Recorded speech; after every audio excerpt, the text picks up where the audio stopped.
From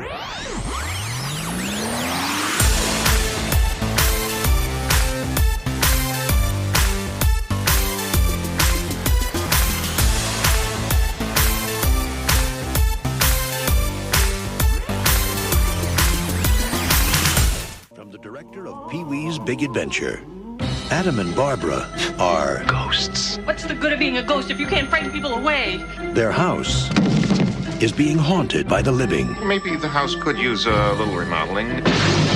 And they can't scare them into leaving. They're dead. It's a little late to be neurotic. So they're calling on Beetlejuice, Beetlejuice. who's no ordinary ghost. When there's something strange in the neighborhood, who you gonna call? Apparently, Beetlejuice. See what I did there? I'll call the Ghostbusters. Oh, my goodness. All right, Just tough saying. crowd. Anyway, hello and welcome to another episode of the Forever Fangirls podcast.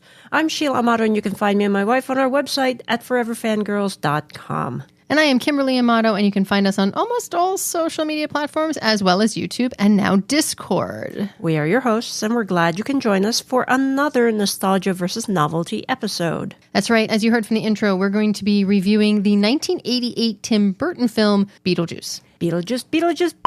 And this is my first time seeing it. So once again, I'm representing the novelty side.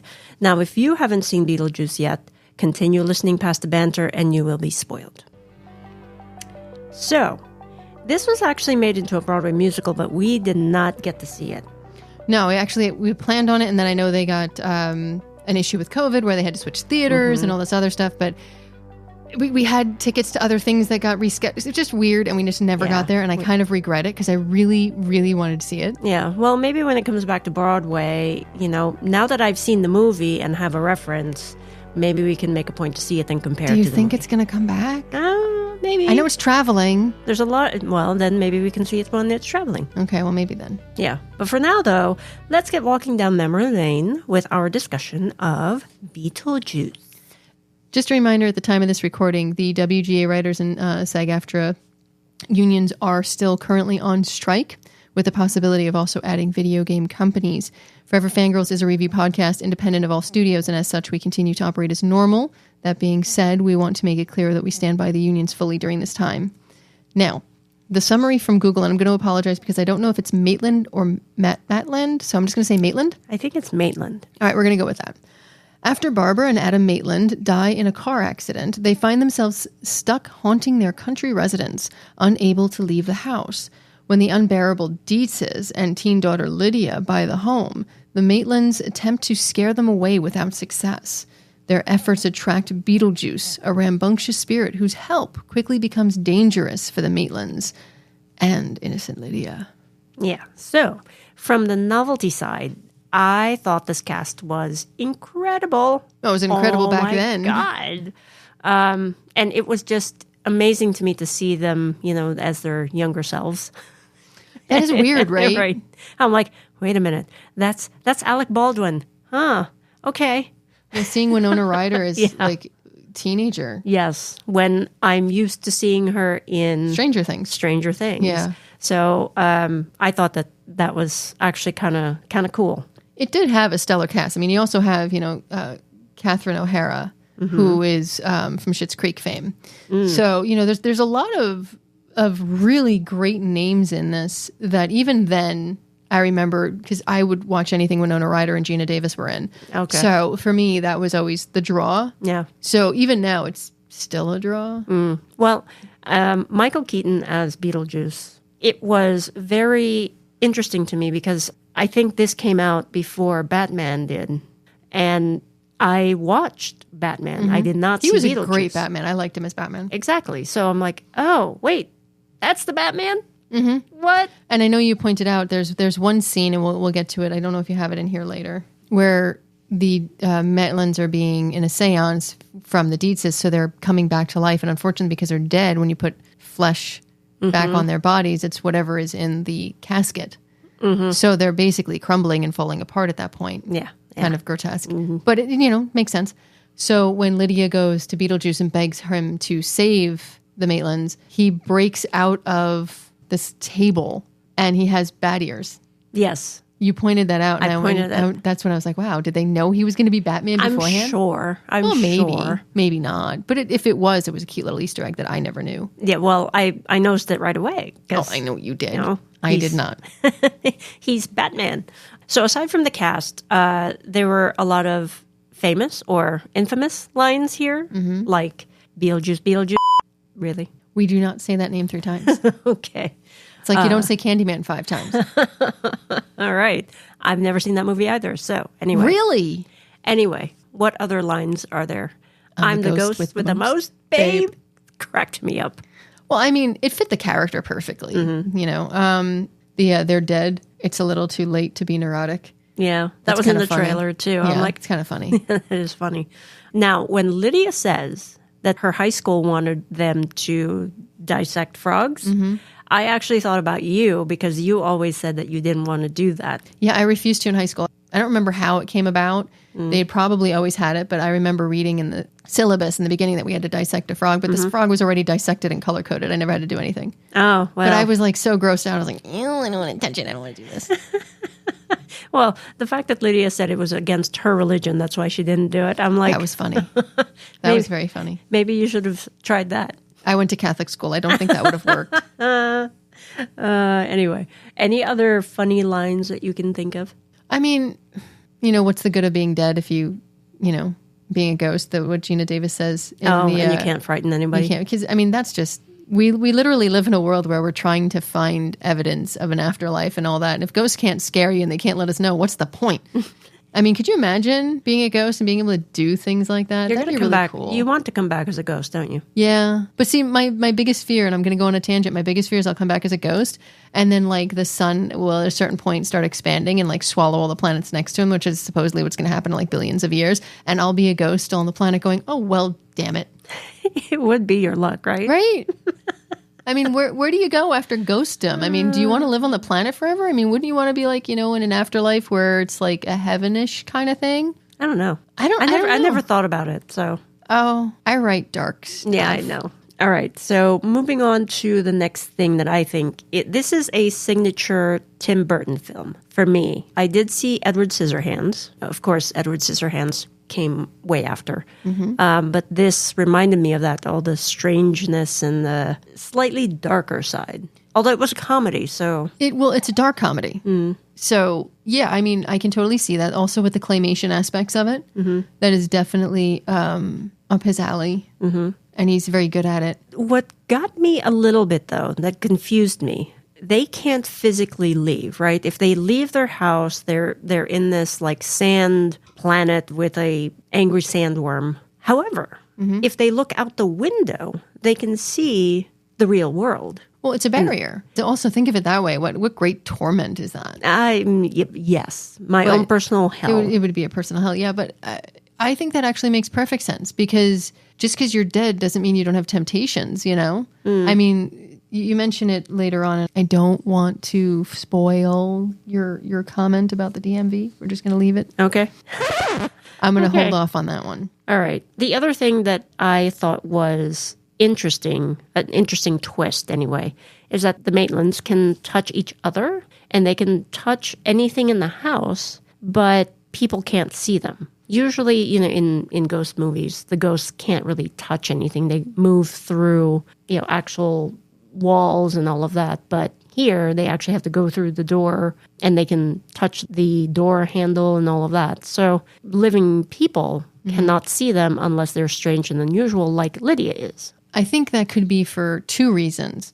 One, it could just be for the story, right? Because maybe it's a different, I mean, how many times have you seen the afterlife being portrayed as it is in this film? And again, those are your notes that you mentioned later. Also, conversely, maybe it was just easier to film that way. Maybe they were on a tighter budget and they realized, look, if the ghost can open doors and they can walk through it, we don't have to worry about the special effects because they did a lot of things practically here. Yeah. I read somewhere that the budget for this movie was $15 million at that time. And then it made like $74 million, so it made its budget back and then some. Whatever the case may be, I think back then the special effects weren't exactly there yet. And this has already got special effects within it, and I'll bring up that point later.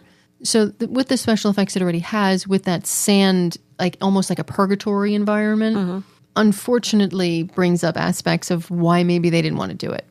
It works for the story. It does. I mean, it's fine. I didn't think about it that much because, I mean, freaking doors open and Lydia can see the light and all that. Maybe they are further ahead than Patrick Swayze was in Ghost when he flicked the penny across the way. It's funny that you mentioned that. We are married for over 22 years. No. We've been together. Together 22 years, married. I don't want to confuse anybody. Anyway, I think about Ghost, where you cannot touch anything and you move through walls and all When did that, Ghost come out? 90s?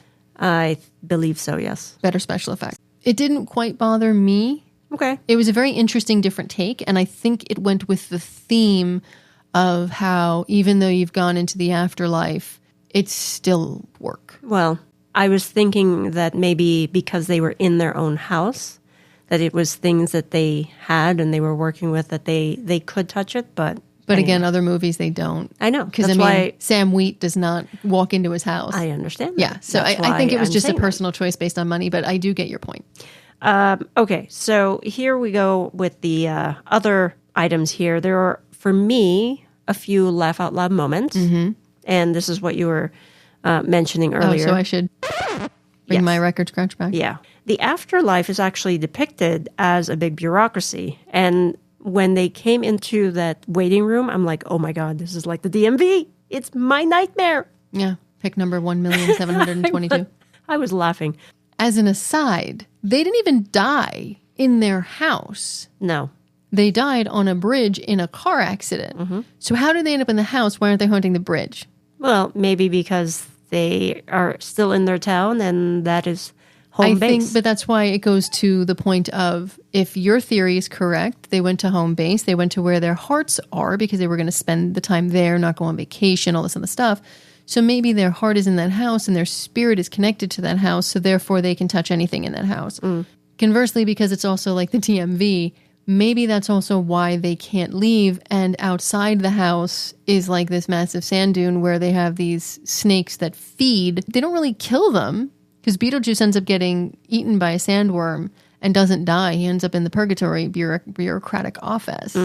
So I'm sure that it's like painful. It's probably painful. It's probably, you're dead already. You know, why get neurotic? Oh. But it sounds to me and feels like that even in death, you're tempted by outside forces.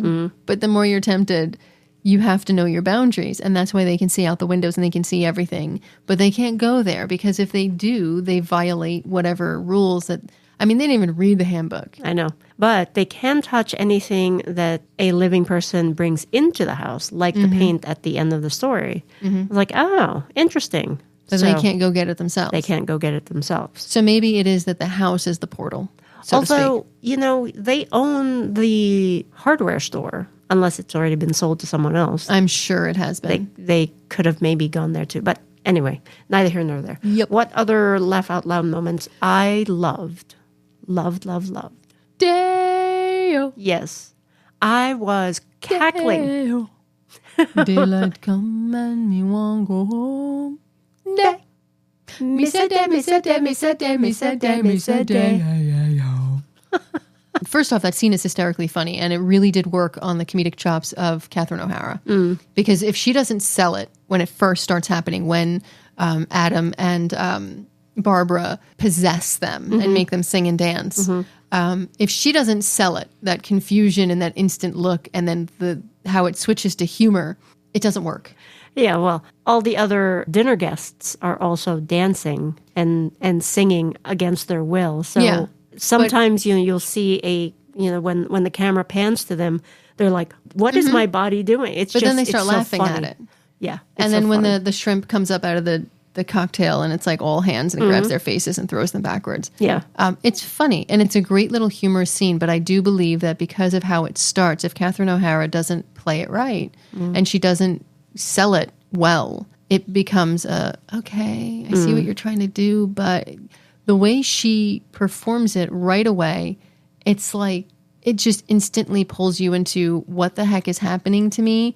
But oh my gosh, this is funny. And then on a certain scene when because they're having a dinner party, because to give a little backstory, Mr. Dietz is trying to convince his colleagues and everything that his wife's art is great. They're having like a housewarming dinner to invite people up. They've completely renovated it with the designer Otho.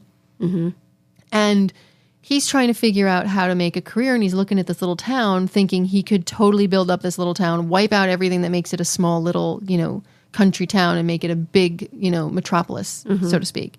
So there's a lot of stuff going on with what he wants to do and what he's trying to do and his wife. And when all of this happens, the dinner party is like horrible. Lydia is discussing, she took pictures of ghosts. Mrs. Dietz does not want to discuss this because she wants to talk about her art and everything else. And her agent is like, I want to talk about the ghosts because your art's horrible. Yeah. And it ends up then doing this whole dance number. Then they're all hysterically laughing and they want the ghost to come down. So they send Lydia upstairs. And the ghosts refuse because they're like, wait a minute, we thought we scared you. Yeah. And it just goes to show dark humor. And this is why I also think that it compares to the DMV and the bureaucracy, because they had a great time at dinner. They laughed hysterically. But the minute the ghosts don't come to their beck and call, they lose it. And they don't believe it happened. And they blame Lydia. They blame Mr. and Mrs. Dietz for everything that happened. If you want to do this, you could, hired somebody else. This is not the right thing to do. And then she loses all credibility. Right.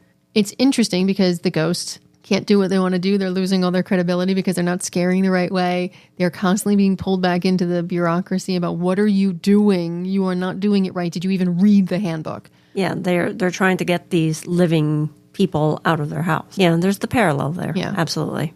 What other laugh out loud moments are there? Well, Harry Belafonte, the very end. Yeah,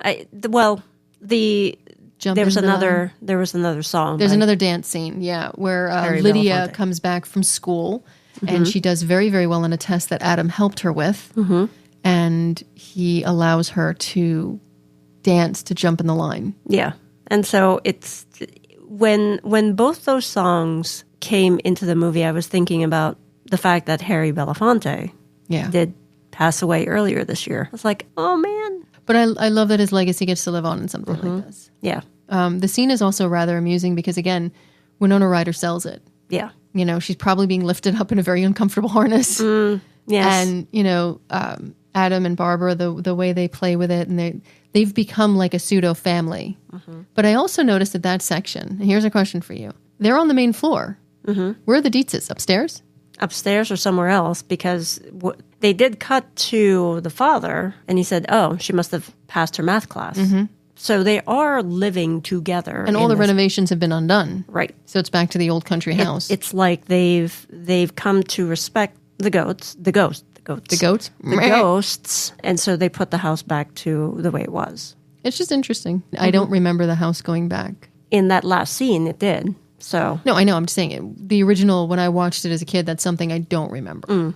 Okay, so that's the laugh out loud moments. Shall we move on to themes? What themes did you find? The found family aspect, where Lydia really found her family, even though her dad loves her very much. I don't remember seeing the stepmother in that last scene, so I don't know where she went or where Otho went. She is at the end because she comes in with the sculpture of Beetlejuice's head. And then she goes, oh, he likes it. And he jumps out of the chair. Oh, that's right. So I think they have the upstairs of the house and the Matlins have the main floor. And they're all just living cohesively. Yeah, so, that and the fact that, they're all very different and they can live harmoniously in one place. Yeah. I think that that's a very big theme. Especially now, it's like, if you don't agree with me, then you're my mortal enemy, which is not the case. You can have differing opinions, but still be civil and live together. And dance it out. Any other themes? I mean, it's slow. It's something, I should be putting this in the novelty side, nostalgia side, not novelty, novelty's you. I forgot how long opening credits are. So I'm just like adding this to a little like wow moment. I forgot how long they are in the beginning. And it's not just the beginning. I mean, it really took, for me, watching this for the first time, it really took a while for them to get to the point of the film. Beetlejuice isn't in it as much as I remembered. Right, he's not. And so I'm like, okay, so they die now, what's going to happen? And it was very, very slow. And maybe that was the point, because they are ghosts and time doesn't really work the same way for them as they do for the living. But I was just like, oh, God. I mean, not until that scene with the Deo, the dinner party, that I was like, oh, all right. I was surprised at that. I didn't remember that. But I remember looking at you going, I forgot how everybody's name is in the front of, and it's basically a tracking shot. So you're getting the establishing shot. And I know some movies still do that, but you'll see like more action going on. Right. So you're more involved in the sequence that you're seeing more so than the names being like literally shown. Right. I found myself looking at my phone going, I totally forgot this happens. Maybe it's a slow burn. Yeah, no. No. No? Okay. No. All right. So that's really all that I had for the novelty side. All right. Nostalgia side. I agree with pretty much all of your points. Okay. There you go. Yeah, next week on... all right, this is really hard. Oh, wow, this is hard. I, for the first time, found myself being critical of this movie. Really? I guess in my head, it was different than what I saw. Like, I don't remember the credits. I don't remember how slow it was. I don't remember them dying in a car accident or even being alive for the whole thing. I don't remember how thin the story was. Well, you remember how you felt watching the movie, probably. I also have to point out, I was literally, it's 88. I was not even a teenager yet. Well, there you go. The fun moments I do remember were still funny to me. I still think this is a fun film to watch. But there were things that stuck out to me, like the Book of the Recently Deceased. I know Ortho is strange, but if he can't see the ghosts... Now, again, we've said the strange and unusual can see the ghosts. If he cannot see the ghosts, how can he see the book? Yeah. Why is the book a real book? Can I go get it? Maybe. And again, this could be due, like you said, why did they not walk through walls and everything else? It could be just done for special effects reasons. But literally, they could have just had the actors walking around it. But the whole thing, the whole crux of the story, the climax and everything else, depends on Otho finding that book and using that book to have the seance at the end where he basically is going to kill the ghosts. Yeah. So how did he see the book? It's a huge plot hole for me because if you can't see the ghost, you're not strange and unusual. Right. Well, maybe he doesn't see them until the seance. That's true. But maybe he's strange enough that he can see the book and not the ghosts. But he also has the book on the table, and everybody's like, is there anything left in that book? So everybody can see the book. Apparently. But they're not strange and unusual to see the ghosts. Once I realized that, I had a problem with it. And the nostalgia rating went down a little bit, and I went, I don't remember this. Little things like that clicked in my head of not making sense. Gosh, this one's going to hurt me. Special effects. It's going to hurt me. It's going to hurt me so much. See, I discounted the special effects because this was in the 80s. Yes. And I will. The claymation, though, is so good that the special effects are jarring. When you have aspects that work so well, like Beetlejuice breaking out of the table and he becomes this massive thing. There are models being used for the town on the table and little model cars. All of these things are being used practically. That when you then bring something that is a visual effect, I struggled with it. I really was like, wow, this is bad. It reminded me of Dune. When they had original Dune. The original Dune, yes. Okay. The original 80s Dune, where it was the whole thing in one movie. I think it was the late 70s, early 80s. No, it wasn't. Right? It wasn't late 70s. No? Anyway, it was the original Dune. I think it was done in the 80s, and they would push a button and this weird square would show up around them as a force field, and it basically looked like they were in Minecraft, if anybody's seen God. Minecraft. Yeah. That was bad. Bad. And the special effects are really not that great, but they did the best they could at that time.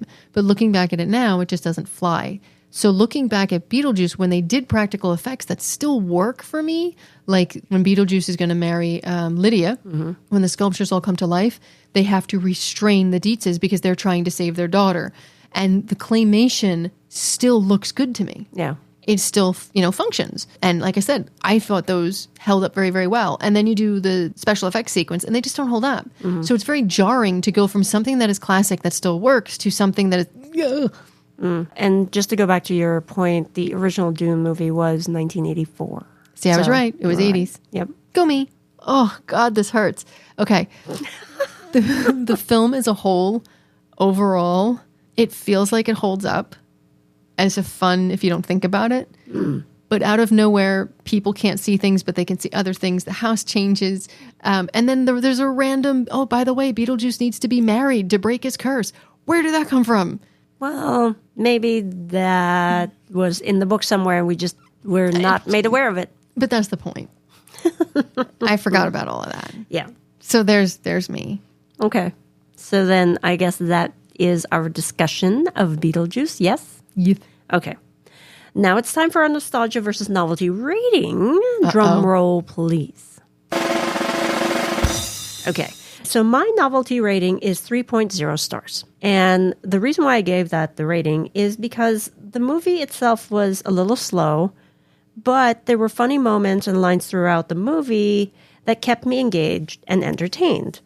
Also, seeing the young actors who were in this film brought a little nostalgia watching it. So, points there. Oh, you gave me the nostalgia, shout out there, didn't you? Yeah, I did. Oh, this is going to hurt me. It is. It's going to hurt me. If you were asking little Kimmy what little Kimmy thought of the movie. Yeah, but I'm not. It would be a 4.5 to a 5. Okay. It's important that I bring this up. Okay. The reason it's not going to be that is because as an adult, I noticed things that I guess went over my head between the length to get the story going, the thinness of the story, the special effects don't quite hold up, things like that. They kind of stick with me as an adult. Not all of the special effects the claymation is completely different as far as I'm concerned. Different category. Okay. But I'd have to give it a 3. I'd have to agree with you on the rating, which breaks me. Hey, Goonies never say die, even though you're not a Goonie. Just throwing that out there still hurts. And if you want to listen to our Goonies episode, I will link it in the show notes. But it's a fun film. Don't get me wrong. I absolutely would watch it again. I would enjoy it again. I would watch it every Halloween. It is an amazingly fun film. But if I have to compare it to what I remember, which is what Nostalgia versus Novelty is about, I can't in good conscience give it the same rating that me as a tiny human would give it. Okay. So what I remembered and what I saw were different, and different enough to make me warrant lowering my rating to a 3 stars. And it hurts to say that because I love this film growing up and I still think it's an amazing, fun film. And, it's all good. Are you sure? Yes. Okay. So that's going to be our show for today, folks. Thanks to our sponsor, Kindness Untamed. You can visit their online store at kindnessuntamed.com and let them know you heard of them through the Forever Fangirls podcast. We always appreciate you tuning in and listening to all of our discussions. If you like what you heard, please subscribe and leave us a review. And until next time, stay safe, be kind, and remember, if you're having trouble with the living, tired of having your home space violated, and want to get rid of the pesky living critters once and for all, who you going to call? Beetlejuice. Oh, come on. And on that note, thanks so much for tuning in. Bye-bye.